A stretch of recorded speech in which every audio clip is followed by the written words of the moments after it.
Salut tout le monde, voici une capsule hyper improvisée, non scriptée, je ne l'ai jamais essayé. Je vis la situation, la même chose que vous si vous regardez cette capsule-là pour la première fois, donc allons-y. Aujourd'hui, nous sommes le 14 novembre 2022 et je viens de tenter de me brancher à Office 365 pour la première fois à l'extérieur des murs d'un établissement du centre de service. Donc, j'ai réussi à me rendre ici parce que j'ai fait envoyer un texto à mon appareil cellulaire et que j'ai entré le code. Et là, ce qu'on nous dit, c'est que dorénavant, lorsqu'on va utiliser les produits Office ou Office 365, qu'on est dans une école ou sur le réseau du centre de service, avec un appareil du centre de service, pas de problème, ça va fonctionner comme ça a toujours fonctionné. Ça se résume à peu près à cela. Mais si je prends mon portable du centre de service, je l'amène à la maison, là, on va demander une double authentification, donc une authentification multifacteur. Et c'est là que l'application Microsoft Authenticator pourrait être une bonne idée. Donc, voici. Vous n'êtes pas obligé d'installer l'application de Microsoft sur votre appareil cellulaire. D'ailleurs, vous n'êtes pas obligé d'avoir un appareil cellulaire, d'accord? Il y a d'autres façons de procéder. Mais si vous l'avez, vous trouvez que c'est ce qui est le plus convivial, le plus vivable, donc on peut le faire. Donc, vous avez le choix. Si vous avez bien modifié vos données pour vous rejoindre, soit un numéro pour vous envoyer un texto ou encore un courriel, on peut continuer à utiliser ces façons-là de faire. Par contre, à chaque fois que vous allez vouloir vous brancher à vos produits Microsoft à l'extérieur des murs d'un établissement CSS, vous allez recevoir un texto, vous allez devoir lire le code et ensuite entrer le code pour que ça fonctionne. Ou vous pouvez installer l'application sur votre cell et vous n'aurez qu'à, une fois qu'elle sera configurée, et là, la démarche, elle est quand même quelque chose. Le document a plusieurs pages.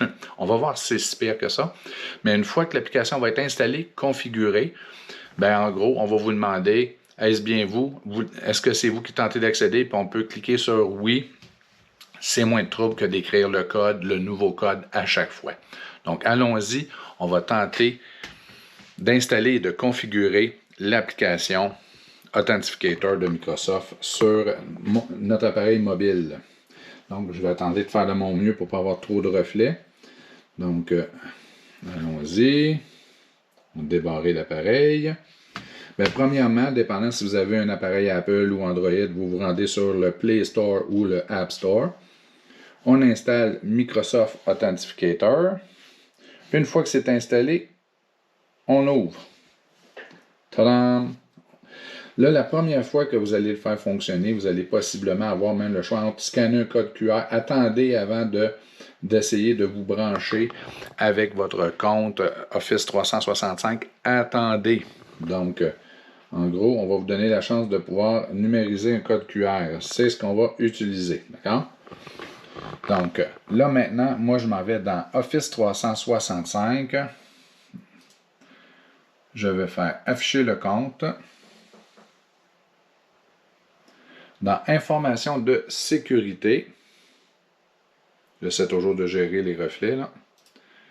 Voilà. Vous pouvez voir que j'ai un numéro de téléphone ainsi qu'un courriel ailleurs. Ce que je vais faire, ça va être de cliquer sur « Ajouter une méthode ». Je vais choisir la méthode « Application d'authentification ». J'ajoute. Là, maintenant, on nous dit d'aller la télécharger.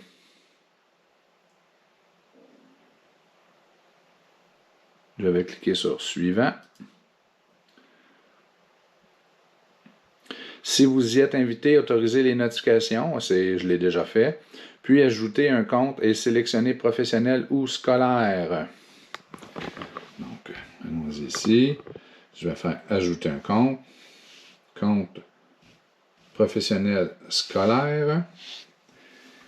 Regardez là, le fameux reflet qu'on essaie d'éviter. Donc, pardon pour la mise au point. OK, on nous dit suivant. On demande de numériser le code QR qui est ici. Donc, je vais faire scanner un code QR. Je vais permettre de scanner des codes QR quand l'application est activée. Voilà.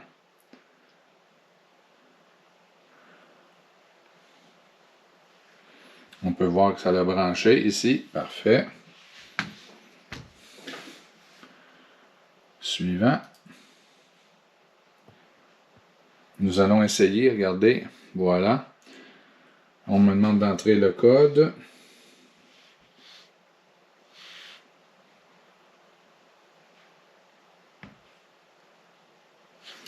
Et là, on va se servir là, de mon empreinte digitale. Ah, c'est encore mieux.